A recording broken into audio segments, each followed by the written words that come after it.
Welcome to RTV. నేను Sivaramakrishna. ఆంకాలజీలో lung క్యాన్సర్కి ఎలాంటి జాగ్రత్తలు తీసుకోవాలి, వచ్చిన పేషెంట్ ఏ విధమైన చికిత్స పొందాలి అని చెప్పి లంగ్ క్యాన్సర్ నేపథ్యంలో మనకి మెడికవర్ హాస్పిటల్ క్యాన్సర్ వింగ్ సంబంధించి మెడికల్ ఆంకాలజిస్ట్ డాక్టర్ విద్యాసాగర్ గారు మనకు ఇలా వివరిస్తారు లంగ్ క్యాన్సర్ కోసం. నమస్తే డాక్టర్ గారు. ఆర్టీవీ వ్యూవర్స్ అందరికీ నమస్కారం. నా పేరు డాక్టర్ విద్యాసాగర్. నేను కన్సల్టెంట్ మెడికల్ ఆంకాలజిస్ట్ అంటే క్యాన్సర్ వైద్య నిపుణుడు అండి. నేను ప్రస్తుతం వైజాగ్లో ఉన్న మెడికవర్ క్యాన్సర్ ఇన్స్టిట్యూట్లో మెడికల్ ఆంకాలజీ కన్సల్టెంట్గా పనిచేస్తున్నాను. సో ఈరోజు ముఖ్యంగా లంగ్ క్యాన్సర్ గురించి మీతో కొన్ని విశేషాలు పంచుకోవడానికి మేము ముందుకు వచ్చాను. సో ముఖ్యంగా లంగ్ క్యాన్సర్ గురించే మనం ఎందుకు మాట్లాడుకోవాలంటే ప్రపంచవ్యాప్తంగా అలాగే మన భారతదేశంలో కూడా క్యాన్సర్ బారిన పడిన రోగుల్లో అత్యధిక మరణాలు సంభవిస్తుంది లంగ్ క్యాన్సర్ వల్ల అండి. ముఖ్యంగా మనందరికీ తెలిసిన విషయమే. ఇది సాధారణంగా పొగాకు ఎక్కువగా వాడే వాళ్ళల్లో అధికంగా వచ్చే అవకాశం ఉంటుంది.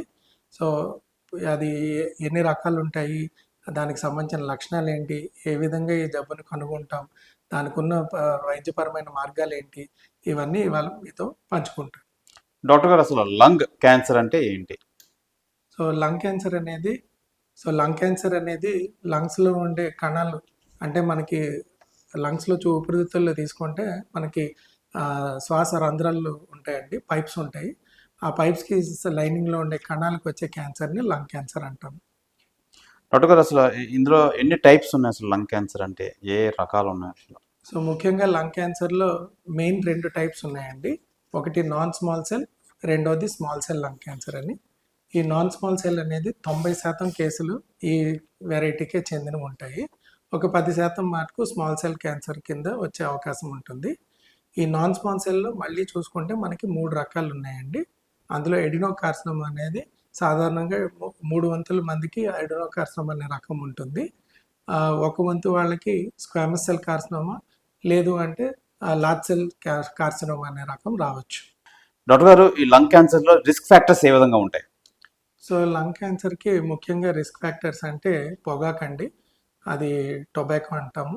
సో అది ఏ రూపంలోనన్నా, అంటే smoke form or smokeless forms ఉంటాయి. పొగాకుని ఏ రూపంలో సేవించినా కూడా లంగ్ క్యాన్సర్ని బారిన పడే అవకాశం ఎక్కువగా ఉంటుంది. ఇది కాకుండా వృత్తిపరమైన పనులు చేసే వాళ్ళకి ముఖ్యంగా సిలికా అని, ఎస్బెస్టోసిస్ అని, అంటే హెవీ మెటల్స్ తాలూకా ఎక్స్పోజర్ వాళ్ళ వృత్తిపరంగా ఉన్న వాళ్ళకి ఎక్కువగా ఈ లంగ్ క్యాన్సర్ వచ్చే అవకాశం ఉంటుంది. అలాగే వయసు పెరుగుతున్న కొద్దీ లంగ్ క్యాన్సర్ బారిన పడే అవకాశం ఇంకా ఎక్కువ ఉంటుంది. అలాగే చుట్టాల్లో కానీ, ఫ్యామిలీ రిలేటివ్స్లో కానీ ఎవరికైనా లంగ్ క్యాన్సర్ ఉంటే అప్పుడు వాళ్ళకు కూడా లంగ్ క్యాన్సర్ వచ్చే అవకాశం ఎక్కువ. సో ఇది కాకుండా ఏదైనా కారణం కోసం, అంటే వేరే క్యాన్సర్ల కోసం ట్రీట్మెంట్లు తీసుకున్నప్పుడు, ముఖ్యంగా రేడియేషన్ థెరపీ కానీ, కొన్ని రకాల కీమోథెరపీ తీసుకున్నప్పుడు కూడా లంగ్ క్యాన్సర్ వచ్చే అవకాశం అధికంగా ఉంటుంది. డాక్టర్ గారు, అసలు ఈ లంగ్ క్యాన్సర్కి అసలు ఎలాంటి సిమ్టమ్స్ అసలు ఉంటాయి? మనం అది ఎలా తెలుసుకోవాలి ఆ సిమ్టమ్స్ ద్వారా? సో ముఖ్యంగా ఊపిరితిత్తుల క్యాన్సర్ వచ్చే పేషెంట్లకి రకరకాలమైన లక్షణాలు ఉండే అవకాశం ఉంటుంది. వీటిని 3 కింద విభజించవచ్చండి. ముఖ్యంగా వచ్చేది ఇంట్రాథొరాసిక్, అంటే ఛాతీ లోపల ఉండే జబ్బు వల్ల వచ్చే లక్షణాలు, అలాగే ఛాతీ బయటన జబ్బు పాకడం వల్ల వచ్చే లక్షణాలు, అలాగే వేరే హార్మోన్స్ రిలేటెడ్గా వచ్చే కొన్ని లక్షణాలు ఉండే అవకాశం ఉంటుంది. ముఖ్యంగా ఛాతీ లోపల ఉండే జబ్బు వల్ల వచ్చే లక్షణాలు ఏంటంటే దగ్గు అధిక శాతంలో మంది వచ్చేది, అలాగే దగ్గులో రక్తం పడడం, అలాగే బరువు తగ్గిపోవడం, ఛాతీలో నొప్పి రావడం, గొంతు మారిపోవడం, అలాగే కొంతమందికి మెడ అలాగే ముఖం వాపు రావడం, అలాగే ముఖ్యంగా జబ్బల్లోని చేతుల్లోని నొప్పి రావడం, ఇట్లాంటివి ముఖ్యమైన లక్షణాలు. అదే జబ్బు ఒకసారి ఛాతీ బయటకి పాకిందంటే, ముఖ్యంగా లంగ్ క్యాన్సర్ అనేది పాకేది లివర్ అండి. దానివల్ల జాండిస్ ఇట్లాంటివి రావచ్చు. అలాగే ఎముకలు, బోన్స్, దానివల్ల ఎముకలు విపరీతమైన నొప్పి రావడం, కొన్నిసార్లు వెన్నుపూస ఎముకలకు వెళ్ళినప్పుడు వెన్నుపూస నొక్కుకొని దానికి సంబంధించిన పరిణామాలు కూడా పేషెంట్లో వస్తూ ఉంటాయి. అలాగే బ్రెయిన్, మెదడుకి పాకినప్పుడు ఖచ్చితంగా వాళ్ళకి తలనొప్పి, వాంతులు, అలాగే ఫిట్స్ కూడా వచ్చే అవకాశం ఉంటుంది. ఇవి సాధారణంగా లంగ్ క్యాన్సర్ ఛాతీ బయట పాకే అవకాశం ఎక్కువగా ఉంటుంది. ఇది కాకుండా కొంతమందిలో లంగ్ క్యాన్సర్ కణాల వల్ల హార్మోన్స్ ప్రొడ్యూస్ అవుతాయండి. ఆ హార్మోన్స్ వల్ల రక్తంలో కాల్షియం పెరిగిపోవడం, అలాగే సోడియం అనేది తగ్గిపోవడం, ఇతరత్ర వచ్చే లక్షణాలు కూడా ఉండే అవకాశం ఉంటుంది.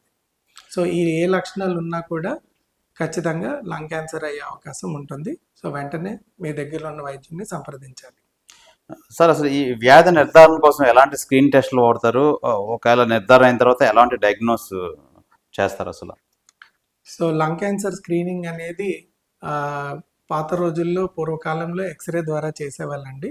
కానీ ఇది సరైన పద్ధతి కాదు. దానివల్ల క్యాన్సర్ని కనుక్కోవడం, అది లక్షణాలు లేని వాళ్ళలో కనుక్కోవడానికి చేసే పద్ధతినే స్క్రీనింగ్ అంటాము. అది చాలా కష్టం ఎక్స్రేతో. So low dose CT scan అంటే కాంట్రాస్ట్ ఇంజెక్షన్ ఏది ఇవ్వకుండా ప్యూర్గా సిటీ స్కాన్, చాలా లో డోస్ రేడియేషన్తో సిటీ స్కాన్ చేయడం ద్వారా లంగ్లోని గడ్డలు అంటే నాడ్యూల్స్ అంటామండి. ఇందులో రకరకాల నాడ్యూల్స్ ఉంటాయి. ముఖ్యంగా 3 రకాల నాడ్యూల్స్ ఉంటాయి.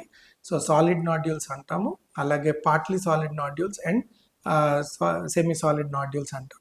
సో ఈ నాడ్యూల్స్ ఉన్న రకాల ద్వారా వాటి సైజ్ బట్టి కూడా నెక్స్ట్ ఆ పేషెంట్కి ఏమైనా తదుపరి టెస్ట్లు అవసరమా లేదా, అది క్యాన్సర్ అయ్యే అవకాశం ఉందా లేదా అన్నది మనం యూజువల్గా నిర్ధారణ చేస్తూ ఉంటాం. సో ఒక్కసారి ఆ సాలిడ్ నాడ్యూల్స్లా కానీ గడ్డల్లా కణితుల్లాగా ఏదైనా ఉంటే కనుక దాన్ని కన్ఫర్మ్ చేసుకోవడానికి, అంటే డయాగ్నోసిస్ నిర్ధారణ చేసుకోవడానికి మనం చేసే టెస్ట్లు అండి బయాప్సీ అంటాం, అంటే ముక్క పరీక్ష. ఈ ముక్క పరీక్ష ద్వారా క్యాన్సర్ కణాలని డైరెక్ట్గా మైక్రోస్కోప్ కింద చూడడం ద్వారా లంగ్ క్యాన్సర్ ఉందనే కాదు, అందులో ఏ రకం ఉందన్నది కూడా, నేను ఇందాక చెప్పినట్టు ఆ రకరకాల క్యాన్సర్లో రకం బట్టి ట్రీట్మెంట్ కూడా ఇంపార్టెంట్ మారిపోతూ ఉంటుంది. కాబట్టి అది ఏ రకం అన్నది కూడా మనం బయాప్సీ ద్వారా కనుక్కోవచ్చు. సో ఈ టెస్ట్ అంటే ఆ బయాప్సీ ముక్క పరీక్ష అనేది 2 పద్ధతుల ద్వారా చేయొచ్చండి. ఒకటి సిటీ గైడెడ్ అంటే అల్ట్రాసౌండ్ గైడెడ్, అంటే ఛాతీ ఊపిరితిత్తుల్లో పై భాగాల్లోని లేకపోతే బయట భాగాల్లో ఉన్నప్పుడు సునాయాసంగా ఆ నీడిల్ని సిటీ గైడెడ్ రేడియాలజిస్ట్ ఉంటారు, ఆ డాక్టర్ గారి ద్వారా దాన్ని చూసి స్కాన్ చూస్తూ దాని నుంచి తీస్తారు ముక్క పరీక్ష.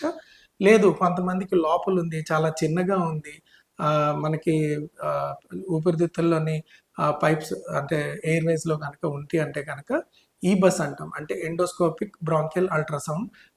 పద్ధతి ద్వారా ఆ పరికరాన్ని వాడి మన లంగ్ స్పెషలిస్ట్, ఊపిరితిత్తుల స్పెషలిస్ట్ ఉంటారు, వాళ్ళు ఈ ప్రొసీజర్ చేసి అక్కడి నుంచి ముక్క అనేది తీయడం జరుగుతూ ఉంటుంది.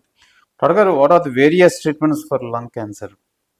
సో లంగ్ క్యాన్సర్కి ముఖ్యంగా స్టేజ్ అనేది చాలా ఇంపార్టెంట్ అండి. స్టేజ్ అనేది దాన్ని బట్టి ట్రీట్మెంట్ అనేది మారిపోతూ ఉంటుంది. సో ముఖ్యంగా మొదటి దశలు అంటే అర్లీ స్టేజ్ లంగ్ క్యాన్సర్ అనేది స్టేజ్ 1 అండి. స్టేజ్ 2 అండ్ 3ని లోకలీ అడ్వాన్స్డ్ లంగ్ క్యాన్సర్ అంటాము. అలాగే స్టేజ్ 4 వచ్చేసరికి అడ్వాన్స్డ్ స్టేజ్ లంగ్ క్యాన్సర్ అంటాము. సో ముఖ్యంగా మొదటి స్టేజ్ అర్లీ స్టేజ్ లంగ్ క్యాన్సర్కి శస్త్రచికిత్స అంటే సర్జరీతోనే పూర్తిగా నయం చేయవచ్చు. కొంతమందికి 2వ స్టేజ్లో ఉన్న వాళ్ళకి కూడా శస్త్రచికిత్స చేస్తాము.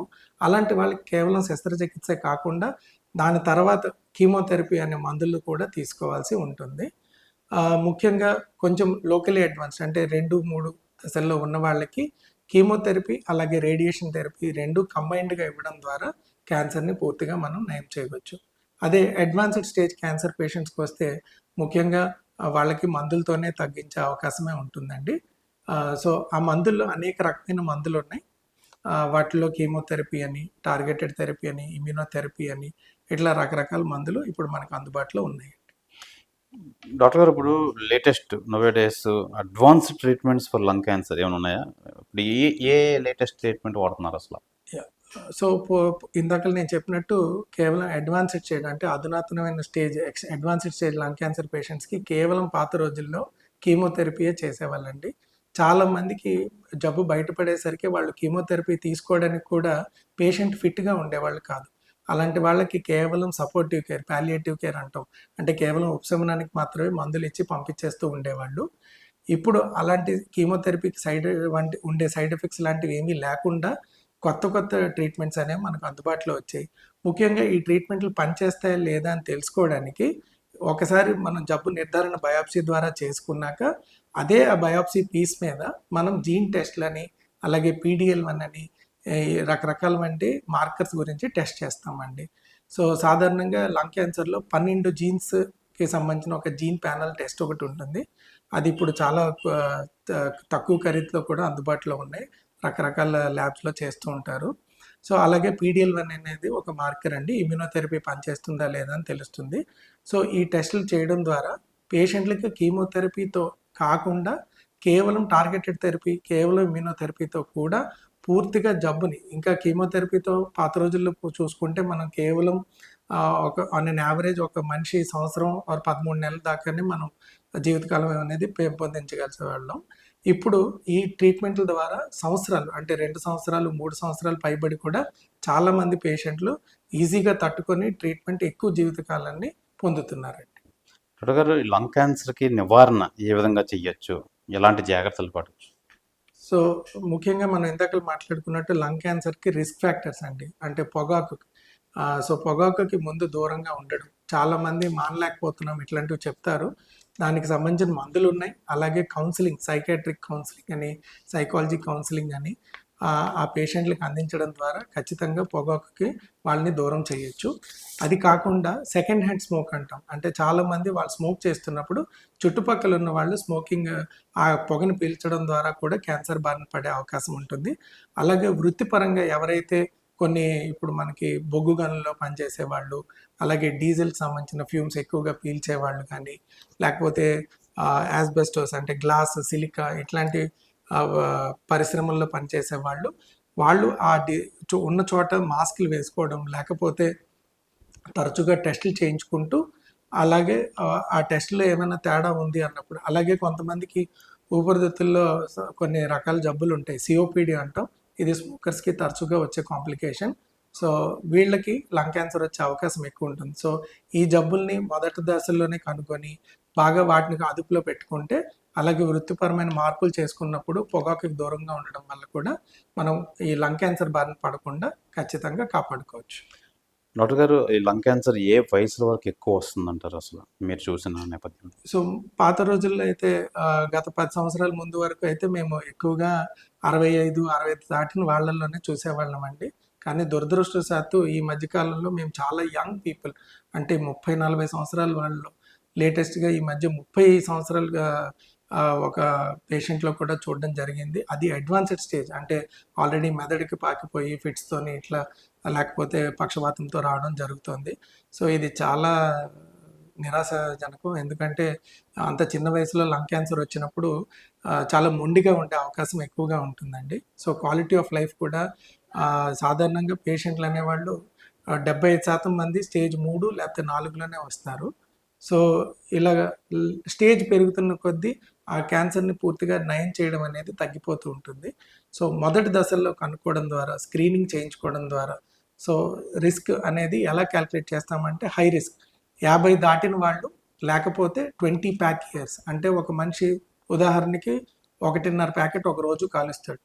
అలాగా ఒక 20 సంవత్సరాలు కాల్చాడంటే 1.5 × 20, అది అతను ప్యాక్ ఇయర్స్ అంటాము. సో 30 ప్యాక్ ఇయర్స్ కింద వస్తుంది. సో ఇట్లాగా మనం ఆ ప్యాక్ ఇయర్స్, అంటే 20 ప్యాక్ ఇయర్స్ కంటే ఎక్కువ ఉన్న 50 వయసు పైబడిన ఖచ్చితంగా లో డోస్ సిటీస్ ద్వారా స్క్రీనింగ్ చేయించుకోవడం ద్వారా తరచూ లంగ్ క్యాన్సర్ని మొదటి దశల్లోనే కనుక్కోవచ్చండి. ఎవరికైతే లో రిస్క్ 50 కంటే తక్కువ వయసు ఉంది, లేకపోతే ప్యాక్ ఇయర్స్ 20 కంటే తక్కువ ఉన్నాయో వాళ్ళల్లో స్క్రీనింగ్ అనేది ఉండదు. బట్ లక్షణాలు ఏమైనా ఇందాక నేను చెప్పినట్టు దగ్గు, ఆయాసం, ఛాతీలో నొప్పి, లేకపోతే గొంతు మారిపోవడం ఇట్లాంటి లక్షణాలు ఉన్నప్పుడు ఖచ్చితంగా వెంటనే మీ డాక్టర్ని సంప్రదించడం ద్వారా మొదటి దశల్లో కనుక్కుంటే ఇంకా మెరుగైన రిజల్ట్స్ వచ్చే అవకాశం ఉందండి. ఇది డాక్టర్ గారు చెప్పినట్టు ఈ లంగ్ క్యాన్సర్ సంబంధించి ఎలాంటి జాగ్రత్తలు తీసుకోవాలి, ఎలా డాక్టర్ గారిని ఫాలో అయ్యి ఎలాంటి ట్రీట్మెంట్ సంబంధించి ఏ విధమైన సలహాలు తీసుకోవాలని చెప్పి చాలా వివరంగా వివరించారు డాక్టర్ గారు. అలాగే ఎక్కడ నెగ్లెక్ట్ చేయకుండా, దయచేసి ఎవరి మాట వినకుండా, దయచేసి ఎవరికైనా ఈ సిమ్టమ్స్ కనబడితే ఇమీడియట్గా హాస్పిటల్కి వచ్చి డాక్టర్ పర్యవేక్షణలో ఈ వైద్యం పొందాలని చెప్పి మనందరం కోరుతాం. మరిన్ని హెల్త్ అప్డేట్ కోసం చూస్తూ ఉండండి RTV హెల్త్. కెమెరామెన్ అజయ్తో శివరామకృష్ణ, RTV బిషప్.